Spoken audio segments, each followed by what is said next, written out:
This is Rack Noble here for Boxing UK. I'm here with Eddie Hearn. Eddie, you said it on Monday, the O2 was going to sell out. It's now Friday. The O2 has sold out. 1-0 to Eddie, 0 to the haters. What do you got to say about that? It was always going to sell out. But listen, the haters might have won because it definitely went slower than I thought it would. But I think it's a sign of the times. Obviously, Jermaine Franklin isn't the biggest name in the world. But I think as people have learned more about him, as people have got excited that Anthony Joshua is fighting at the O2 Arena, people are rushing to buy. And obviously, you've seen the media hype this week. You saw the turnout here today. But AJ's back, and we're looking forward to a great show on Saturday.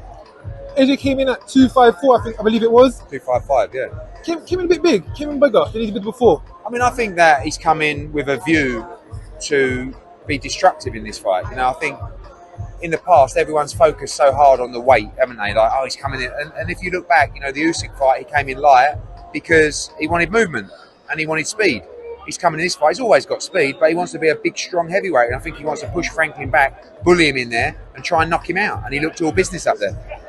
Of course, just touching on the signings, Jack Catterall, Shannon Ryan, and Sonny Edwards. Sonny Edwards fits perfectly into the zone script because you're going to have two of the flyweight champions by next week, potentially. With yeah, hopefully. I mean, look, 3 great signings. Shannon Ryan, obviously, come over from Boxer and Sky, and I've seen her on there, and I was gutted I didn't get it the first time, but we know what we're doing in women's boxing, and we're the best place for female fighters to be, of course. I think Jack Catterall should be undisputed champion. We know that. You know, he was in an agreement where they had to deliver the Josh Taylor fight or the contract was void. They didn't deliver it, and he was a free agent. So we jumped on that, and we want to keep him nice and active. He'll box on May 27th. Then I want to see him headline, and I want to see him become world champion. Sonny Edwards is a special fighter, you know, and I never really used to like Sonny that much, in all honesty. I thought he used to say some silly things. And then I realised he's very intelligent, in and out of the ring, and he's controversial. He speaks his mind, and I like him. And I really think he's really, really good. Like, you know, like you say, we have Julio Cesar Martinez. We have Bam Rodriguez, hopefully becomes world champion next week. I think both of those guys will fight Sonny Edwards, and I think Sonny Edwards would go into those fights straight away. So 3 great additions to the team, and actually some more to come next week as well. You mentioned, well, I spoke to you in November at the Dylan White Franklin presser, and you mentioned you would like to have an undisputed flyweight champion. Without doubt. And it seems like that's closer than ever. Is that something you still are going to go push for in the next year? No question, because you know, you've got Dalaki, and I think he's with Fondue and also Frank Warren a bit as well. So why not bring him into the mix as well? He doesn't have any big fights without those 3. So bring him into the mix, do some kind of tournament, whatever it is. Let's get an undisputed champion. We've seen it a lot in female boxing. I'd love to see an undisputed champion at flyweight. And just on the stage, I did notice you say on the 27th of May, there'll be a world title bid of some sort. Could you explain a bit more on that? It'll be announced tomorrow night. Yeah. There's a lot of people talking about it. It is Maurizio Lara, and he'll be fighting a Brit, obviously, and that'll be announced tomorrow night. Okay. And of course, just touching on recent news, The Guardian released a post. Robert Smith of the BBFC said that it would be dishonourable for Conor Benn to fight, or let him fight in the UK, and also for Chris Eubank Jr. to fight overseas as well. Anyone with a licence could be held applicable.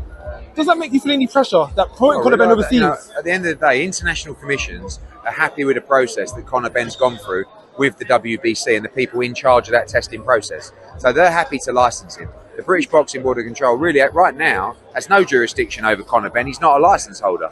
However, we want him to fight in the UK. British Boxing Board of Control have lost the plot, in my opinion. So's Conor Benn. So we need to try and get them together, calm down, and talk our way through this. But Conor Benn will box internationally in June, and hopefully his fight after that can be in Britain. If the BBFC do press charges, they could say, as you're a licence holder and you're promoting him, you could be under scrutiny. What would you say back to that? I'd say that's a very awkward conversation, and I'm not sure where that sits legally. But listen, it's a conversation to be had, but Conor Benn will be fighting in June. I just lastly wanted to touch on the June 10th card. Shannon Ryan was announced on there, potentially Maisie Rose Courtney as well. You have any idea of who the headline will be? Because Cash Ammo... Yeah, Cash Ammo is unlikely now for that date. We have about 3 or 4 options for that date.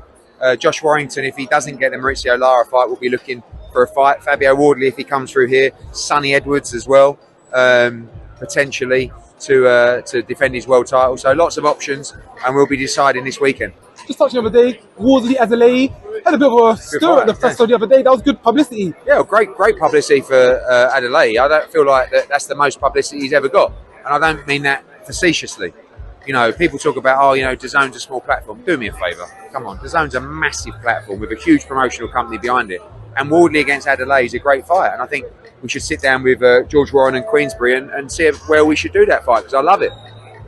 Eddie, thank you for your time. Cheers, mate. Thank you. Saturday night. Thanks.